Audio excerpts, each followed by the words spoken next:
guys! Welcome back to our channel. Ang gagawin natin ngayon ay mag-unbox tayo ng order ko online, which is yung gitara. Nabili ko siya sa Shopee worth 1,999 plus shipping fee, which is 381, and nabayaran ko siya lahat-lahat is 2,380. Yung description niya sa store is Davis Electroacoustic Guitar. Sana naman magiging successful itong first unboxing ko online. At sana samahan niyo ko hanggang sa huli. Without further ado, let's get started! Ito siya guys, oh. Ito siya.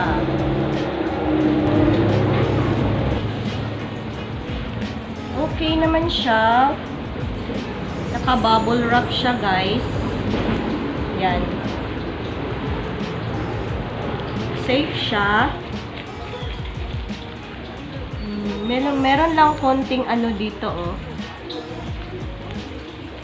Siguro sa pag-travel na to. Yan.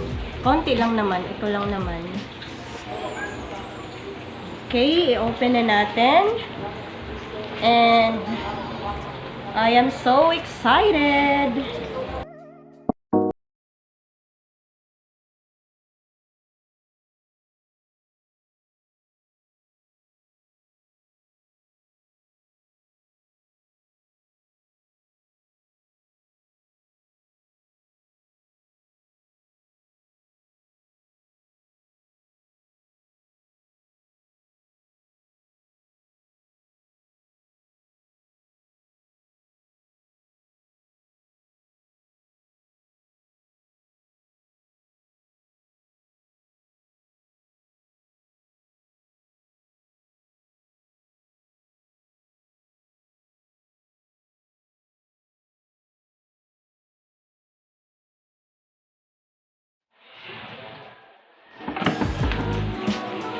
Ito yung guitar bag, guys.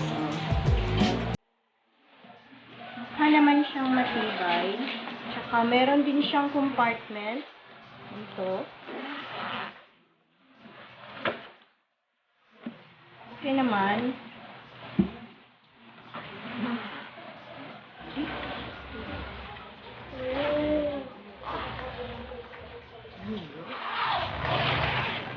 Okay. Uy! Naka-plastic at bubble wrap pa siya, guys. Oh. Yun, oh. So, safe na safe siya. Very safe. Salamat sa seller.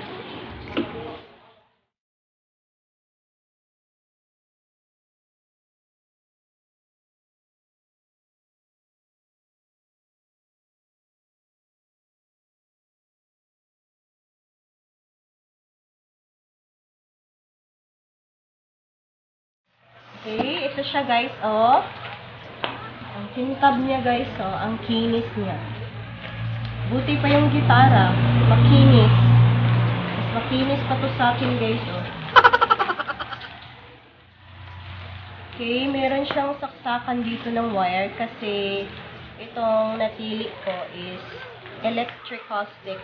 Pwede rin siya maging electric guitar o i-connect nyo lang sa amplifier. Okay, meron din siyang anong tawag dito? Equalizer yata to. So, ayan. Okay, tingnan muna natin yung freebies niya. Meron siyang freebies, guys. Sana ba yun? Okay. Okay, ito yung freebies niya. Open natin.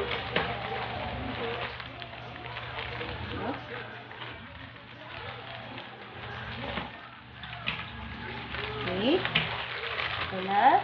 Tingnan natin yung freebies niya. So, guys.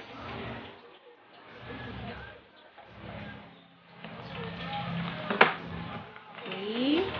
Ito yung kapo. meron din siyang strings. Yan o.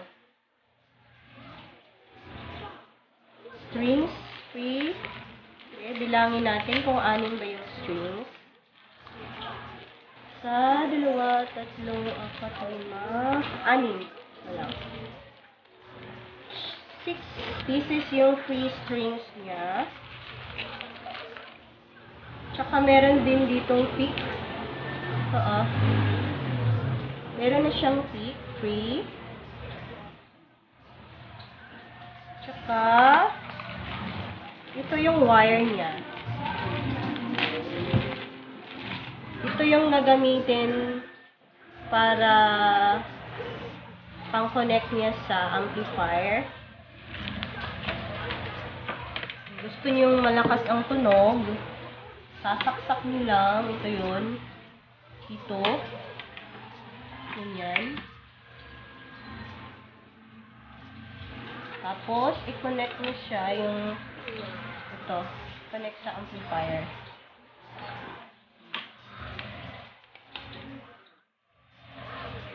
Okay. Taas siya. Mamaya itatry natin to kung okay ba yung tunog niya. Ayan. Okay, meron din siyang free na ganito guys. Beginner's Guide. Tsaka andito rin yung name ng shop nila. Okay, baka gusto nyo ring bumili. Ilalagay ko sa description yung name ng store nila or yung link ng store nila. Ilalagay ko sa description.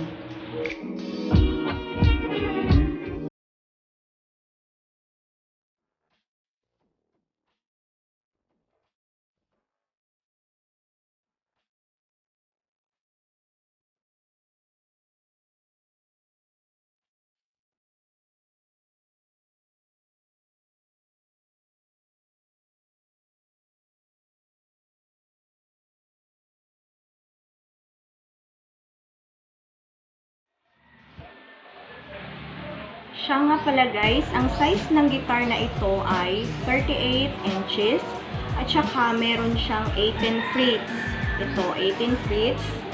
At saka naka-low action din siya, meaning hindi siya masakit sa kamay.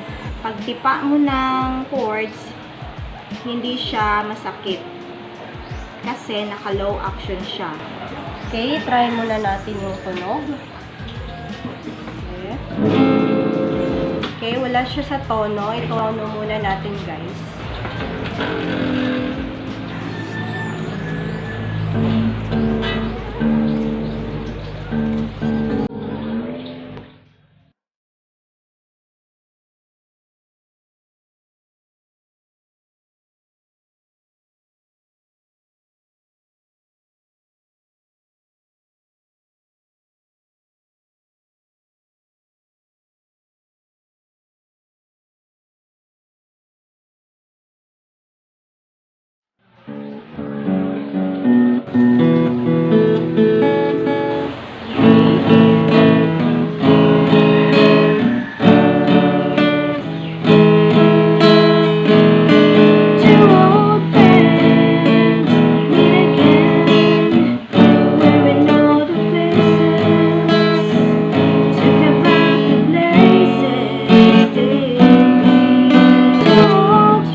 Ready ha?